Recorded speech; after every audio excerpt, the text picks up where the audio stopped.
My new pickup took my whole family from me. It was a steal.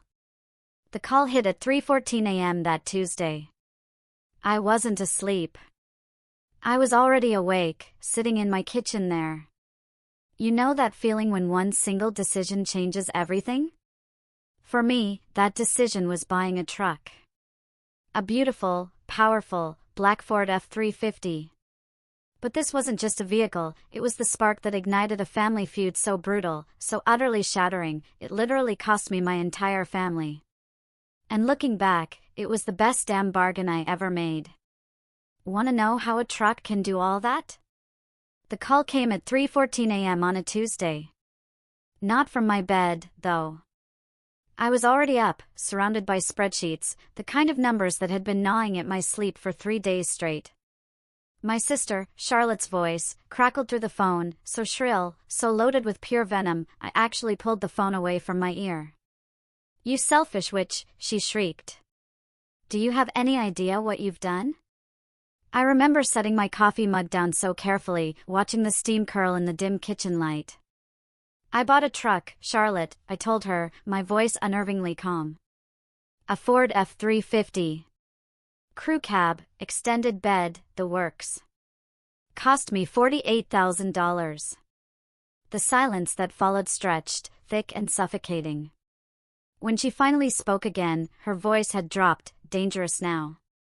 "That money was supposed to be for Sophie's surgery." "No," I corrected, my tone still steady, "that money was mine. My inheritance from Grandma Ruth. She left it specifically to me in her will. Every single dollar, remember?" Charlotte's breathing grew ragged, desperate. "Mom told me you promised to help with the medical bills. Sophie needs that operation, and you know our insurance won't cover the full amount." I leaned back, watching the first hint of dawn creep through my kitchen window. "Mom told you a lot of things, Charlotte. Apparently, none of them true." And then, click. The line went dead. My truck sat outside, gleaming black under the streetlights. Beautiful. Practical. Fully paid for. And, as I would soon discover, it was the first domino in a chain reaction 32 years in the making. You see, growing up as Charlotte's younger sister wasn't just about existing in her shadow, it was about being deliberately kept in it. She was the golden child, destined for greatness, while I was the backup plan. The insurance policy. The safety net, as my mother, Helen, so often reminded me. When Charlotte married Eric at 23, their wedding cost our parents a staggering $40,000. Me? At 19, I was working 2 jobs, scarfing down ramen, just to afford community college. Nobody even asked if I needed help with tuition. An orchestra played at her wedding. I ate ramen noodles 6 nights a week. Sophie arrived a year later, then Dylan. Charlotte quit her job to be a full-time mom. Eric's income was solid, but they lived beyond their means, buying a house that stretched their budget, filling it with furniture they couldn't afford, vacationing on credit cards. And Mom? She just praised Charlotte's dedication to her children at every family gathering. Meanwhile, I finished my associates, transferred to a state university, and when I graduated, nobody came. Charlotte was hosting Dylan's first birthday. Family obligations, you know? I drove myself, sat alone, went home to an empty apartment. This was my life. The pattern, suffocating and predictable, continued for years. Charlotte needed a new car, parents coughed up $8,000. I needed books for my senior year, Dad told me to get a job. Charlotte wanted a kitchen renovation, Mom organized a family fundraiser. I wanted to study abroad, and everyone just sighed about how impractical I was. By 28, I had learned to expect nothing, and ask for even less. Charlotte's life was a constant series of emergencies demanding family intervention. Mine? It just happened quietly, in the margins, largely ignored. Then, Grandma Ruth died. She'd been sick, but the end came fast. I was the one who found her. I'd been stopping by every Tuesday after work for 3 years, helping with groceries and light housekeeping. Charlotte lived closer, but the children made regular visits impossible. On her last day, I held her hand, told her about my new accounting job. She squeezed my fingers, smiled. "You're a good girl," she whispered. Her last words to me. The funeral? A spectacle. Charlotte sobbed loudly, designer sunglasses, expensive dress, dabbing her eyes with embroidered handkerchiefs. I sat there, quiet, in my department store suit, feeling hollow. 2 weeks later, the will reading. Richard Chin, Grandma Ruth's attorney, gathered us in his downtown office. Old books and furniture polish, that's what it smelled like. Charlotte kept checking her phone, clearly bored. Mom and Dad sat stiffly, making small talk about the weather. Richard cleared his throat. Grandma Ruth's estate wasn't massive, but it was respectable. She'd been smart with money. The house went to Mom and Aunt Paula. Various items to others. Then he got to the financial accounts. To my granddaughter, Charlotte Fleming Thompson, I leave my pearl necklace and matching earrings. Charlotte smiled, looking satisfied. They were lovely, but not particularly valuable.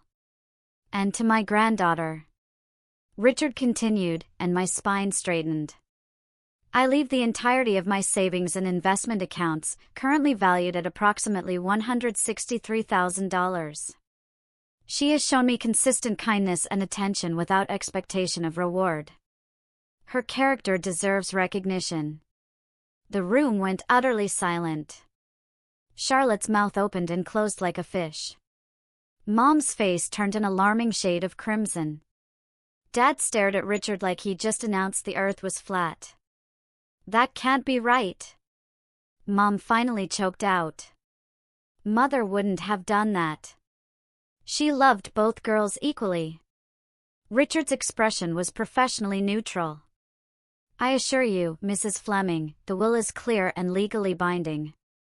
Ruth was of sound mind when she drafted this document 18 months ago. She was quite specific about her wishes. Charlotte found her voice, high and trembling. This is ridiculous. I have children. I have expenses. What am I supposed to do with a necklace? Your grandmother's will is not subject to debate, Richard said, his voice firm. The assets will be transferred according to her instructions. We left the office in a storm of angry whispers. Charlotte cornered me in the parking garage. Her heels clicked like gunshots on the concrete. You manipulated her. You must have said something, poisoned her against me somehow. I met her gaze, steady. I visited her every week for 3 years. I helped with groceries, cleaned her house, took her to doctor's appointments. When did you last spend time with Grandma Ruth that didn't involve a major holiday? Her face twisted. I have children to raise. I don't have time for weekly visits. Exactly, I said, and walked to my car. The money hit my account 6 weeks later. $163,412. I stared at that number for a long, long time. The weight of possibility settled over me. This wasn't just money, this was freedom. This was security. This was validation from the one person in my family who had actually seen me. I didn't tell anyone the exact amount. When Mom called, probing, I was vague. Enough to make a difference, I said, which was true. The family grapevine quickly inflated my inheritance to a measly 20 or 30,000. I didn't correct them. 3 months passed. I paid off my student loans completely. That monthly payment had been strangling my budget for 6 years. The relief was physical. I built a solid emergency fund, something I'd never been able to do. The rest? Invested carefully, with a financial planner I hired specifically for me. Life felt different. Stable. I accepted a promotion that required travel, something I'd always avoided because of cost. I bought professional clothes that actually fit.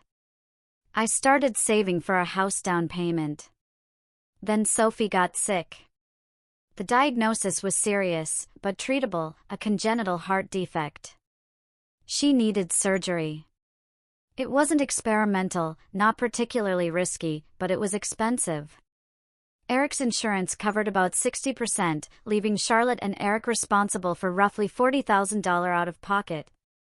Mom called on a Thursday evening. I was cooking dinner, chicken and veggies sizzling on the stove.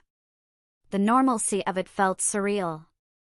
"Your sister needs help," Mom began, her voice dripping with expectation. "Sophie's surgery is next month, and they don't have the money. As a family, we need to step up." "What do you expect me to do?" I asked, stirring the chicken. "You have that inheritance from your grandmother," she said, her tone assuming my compliance. "This is your niece we're talking about. Family helps family." "I have expenses of my own," I replied. "And my inheritance isn't as large as everyone seems to think." Her voice sharpened. "How much do you have left?" "That's private." The silence that followed was heavy with disapproval. "I raised you better than this. Sophie is 9 years old, she needs surgery. Are you going to let your niece suffer because of selfishness?" "I'm going to let Charlotte and Eric handle their daughter's medical care," I corrected. "They're her parents. That's their responsibility. They can't afford it. Then they should apply for hospital payment plans, medical financing, or reach out to charitable organizations that help families in exactly this situation." I'd done my research. I knew the options. "Those programs take time." Mom protested. "Sophie needs surgery soon. The doctor said waiting could be dangerous." "Then Charlotte and Eric need to figure it out quickly," I said, keeping my voice unnervingly calm. "This isn't my emergency to solve." Her tone shifted, desperate. "Please. I'm begging you. Just this once, help your sister. She would do the same for you." That particular lie was so absurd, I almost laughed. Charlotte wouldn't help me find a gas station if my car was running on fumes. No, she wouldn't, and we both know it. The call ended badly. Mom accused me of being heartless, selfish, cruel. I let her vent. Defending myself felt like wasting precious energy. Charlotte called the next day. Then the day after. I let them go to voicemail. Her messages started desperate, then escalated to furious. Eric sent texts asking to talk in person. I deleted them. Dad tried next, with his signature disappointed father voice that had made me feel guilty since childhood. "Your mother is very upset. This situation with Sophie has the whole family stressed, and you're making it worse by being stubborn." "I'm not being stubborn," I said.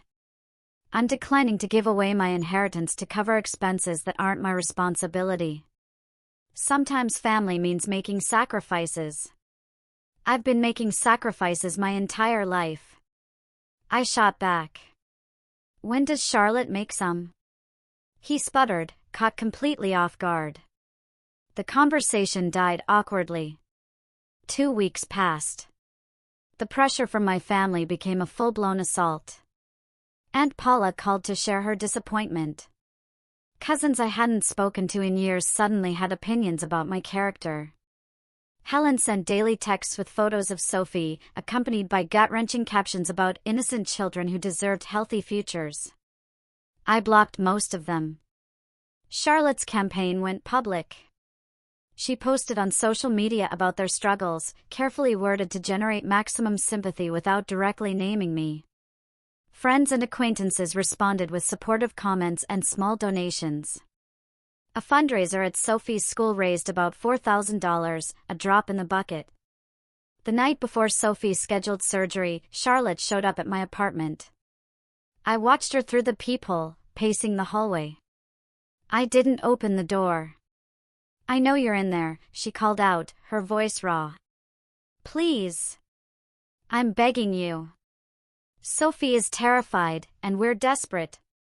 Just loan us the money. We'll pay you back. I stood silently, listening to her pleas turn into desperate sobs. Eventually, she left. The surgery happened anyway. Charlotte and Eric took out a high-interest medical loan, something that would chain them for years. Sophie came through successfully. The family celebrated her recovery while simultaneously shunning me. But me? I felt lighter than I had in years. A month after Sophie's surgery, I bought the truck. I'd been researching for weeks, reviews, features, test drives. The F-350 was more than I needed for daily commuting, but I wanted it. The sheer power, the capability, the presence of the thing appealed to something in me that had been suppressed for far too long. The salesman was thrilled. Pre-approved financing, a substantial down payment. We negotiated. I drove off the lot feeling victorious. The sales manager, Greg, looked at me as we finalized the paperwork. Serious investment, he said. Hauling equipment? Just wanted something reliable and capable, I told him, signing my name. Something that's completely mine. He smiled, like he understood more than I was saying. Well, you picked a beast. This truck will outlast most relationships. Prophetic words, as it turned out. I posted a single photo on social media. Just the truck, gleaming in my driveway, with a simple caption, "New wheels." The response was immediate. And explosive. Charlotte sent over 20 text messages in rapid fire, each one more unhinged than the last. Mom called, screaming about priorities and family values. Dad left a voicemail saying I had embarrassed the entire family with my selfishness. Only Jennifer, a colleague at work, saw the post and texted, "Congratulations. Gorgeous truck.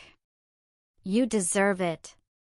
That single message of genuine support meant more than I could articulate. The purchase sparked something unexpected in me. For years, I had made myself smaller, quieter, less demanding. Accepted scraps and called them gifts. This truck represented a fundamental shift in how I viewed myself and my worth. If my family couldn't see my value, that said everything about them and nothing about me. I started documenting everything. Not publicly, just for my records. A spreadsheet tracking every instance of Charlotte receiving family financial support versus what I had received.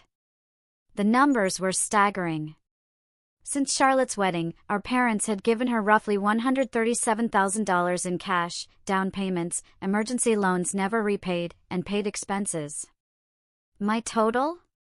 A measly $4,000, given reluctantly for a medical emergency when I was 24, with a promissory note I repaid in full. The inheritance from Grandma Ruth had been life-changing. After student loans and an emergency fund, I still had more than enough for the truck and my future plans. The financial freedom felt surreal. I created another document listing every major life event. Charlotte's wedding, births, crises. My college graduation, promotions, birthdays. The pattern was undeniable. I showed up for Charlotte, consistently. She showed up for me, never. The data helped. When Helen called crying about how I was tearing the family apart, I could look at those spreadsheets and remember, the family had torn itself apart long before I stopped participating in my own mistreatment. The numbers didn't lie, even when everyone else tried to rewrite history. Work became a refuge.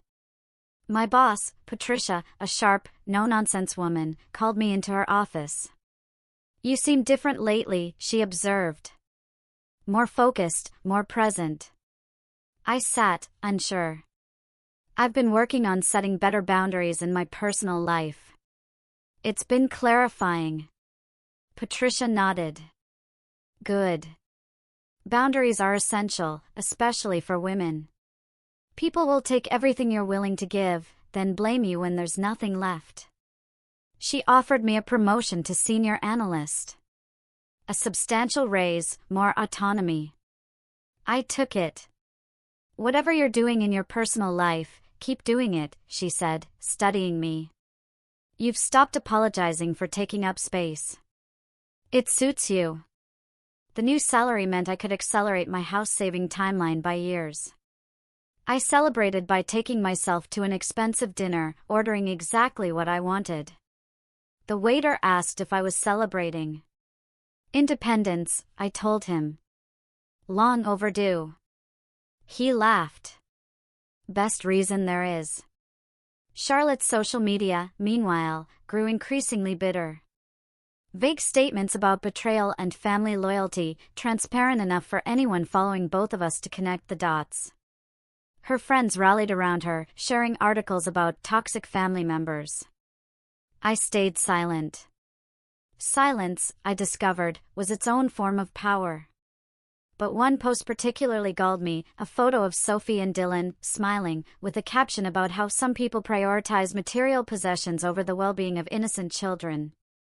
Hundreds of likes, dozens of comments from people who had no idea. For a moment, I considered writing a detailed response, laying out the full history. The urge to defend myself was overwhelming. Instead, I closed the app, got in my truck. Windows down, music loud, heading nowhere. By the time I came home, the anger had transformed into something cleaner. Pity, maybe. People who needed to perform their victimhood so publicly were advertising their own emptiness. Charlotte required constant external validation because she'd never developed internal worth. That wasn't my problem to solve. The family confrontation happened at Sunday dinner, a weekly tradition I'd been avoiding for months. Mom insisted. Against my better judgment, I went. The atmosphere was glacial.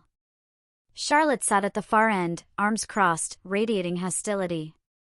Eric wouldn't make eye contact. Sophie and Dylan were mercifully absent. Dad carved the roast with more force than necessary.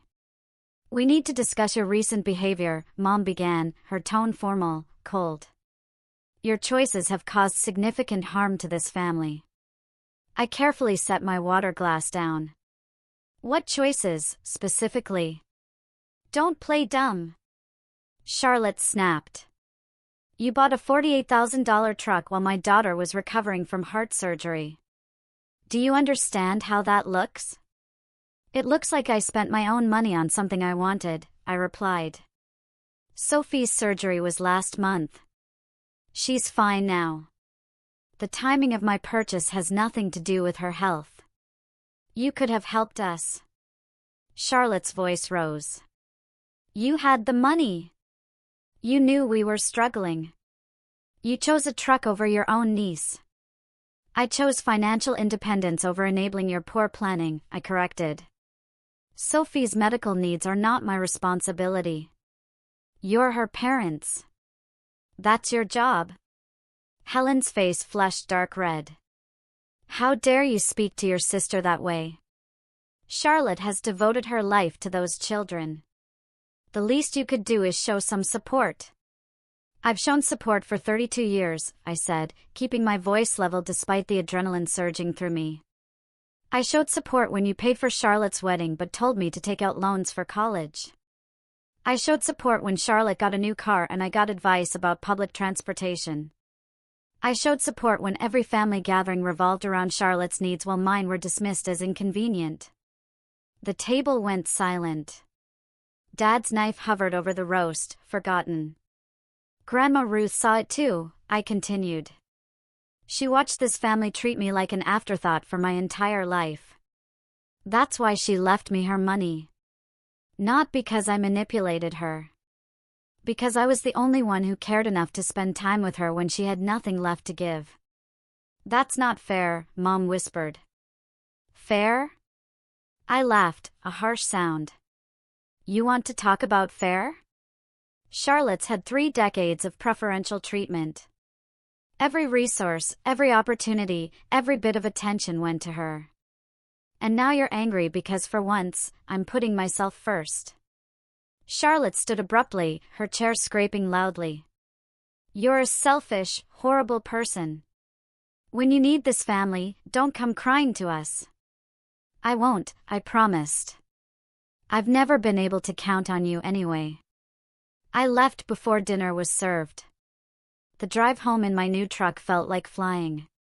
The fallout was predictable. Charlotte blocked me everywhere. Mom sent a lengthy email outlining my failures, which I read once and deleted. Dad tried calling, his messages growing less friendly as I ignored him. Helen's email, though, was a masterpiece of manipulation. She opened with childhood memories, Charlotte teaching me to ride a bike, sharing toys, inseparable on vacations. All fabricated, or so distorted they bore no resemblance to reality. Charlotte hadn't taught me to ride a bike, I learned alone after she refused. She shared toys only when adults watched, then reclaimed them violently. Vacations meant Charlotte got her own room, I shared with parents or a cot.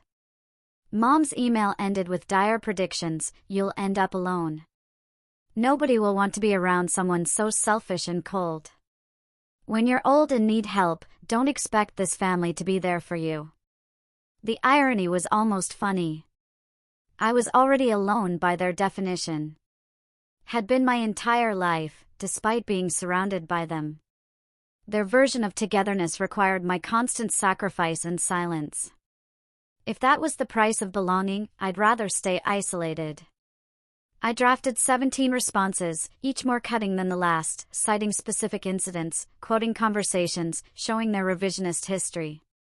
Then I deleted all of them. I replied with a single line, I wish you well. 2 words that said everything and nothing. Helen never replied. Aunt Paula reached out privately, which surprised me. We met for coffee. Your grandmother would be proud, she said, after studying me. She worried about you. Worried Helen and Charlotte would drain you dry if given the chance. I gripped my mug. I didn't know that. Ruth was sharper than people gave her credit for, Paula continued. She saw exactly what was happening in that family. Made me promise not to let them guilt you into giving away your inheritance. They tried hard, I admitted. Paula smiled grimly. I imagine they did. Charlotte always was skilled at playing the victim. Gets it from Helen. We talked for 2 hours. Paula shared stories about Grandma Ruth I'd never heard, painting a picture of a woman who also struggled with family expectations. Ruth told me something before she died, Paula said as we left. She wished she'd had the courage to set boundaries earlier in her own life. Said she wasted too many years trying to please people who were determined to be disappointed. Tears pricked my eyes for the first time in months. I wish I could have thanked her properly. You already did, Paula assured me. By using her gift exactly as she intended. By choosing yourself. That conversation sustained me through the difficult weeks that followed. Because despite my newfound freedom, the loneliness was real. Cutting off toxic family didn't erase the desire for connection. It just made the absence more obvious.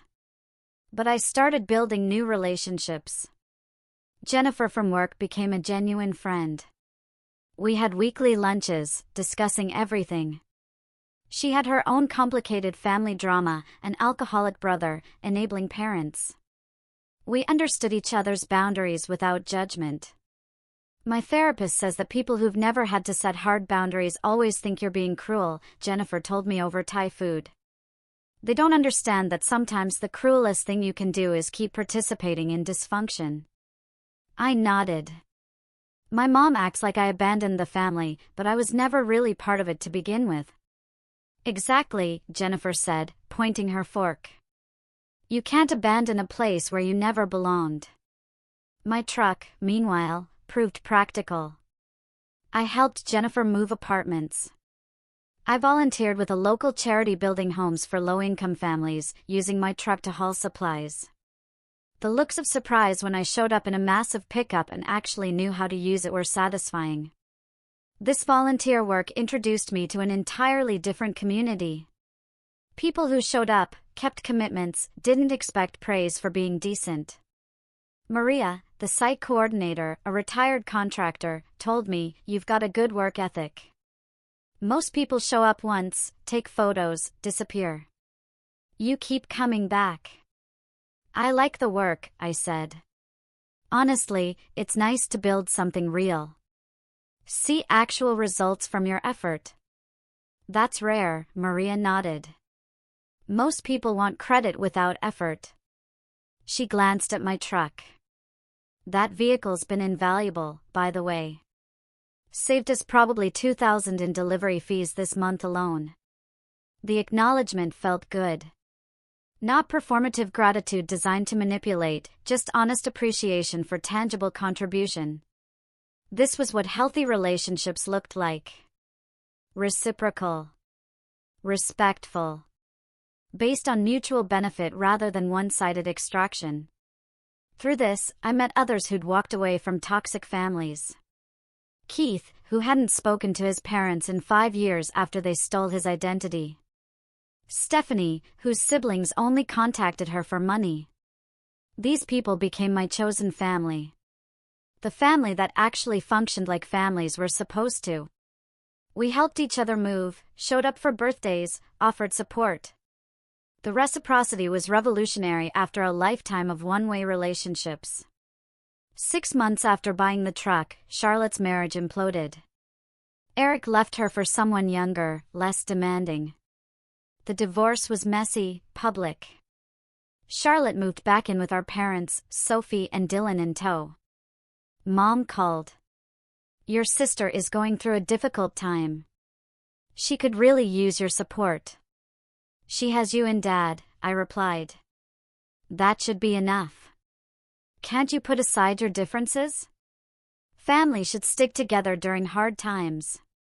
Family should stick together always, I said. Not just when it's convenient or when someone needs something. Charlotte made her feelings about me very clear. I'm respecting her wishes by staying away. The call ended fast. I heard through Paula that Charlotte was struggling financially.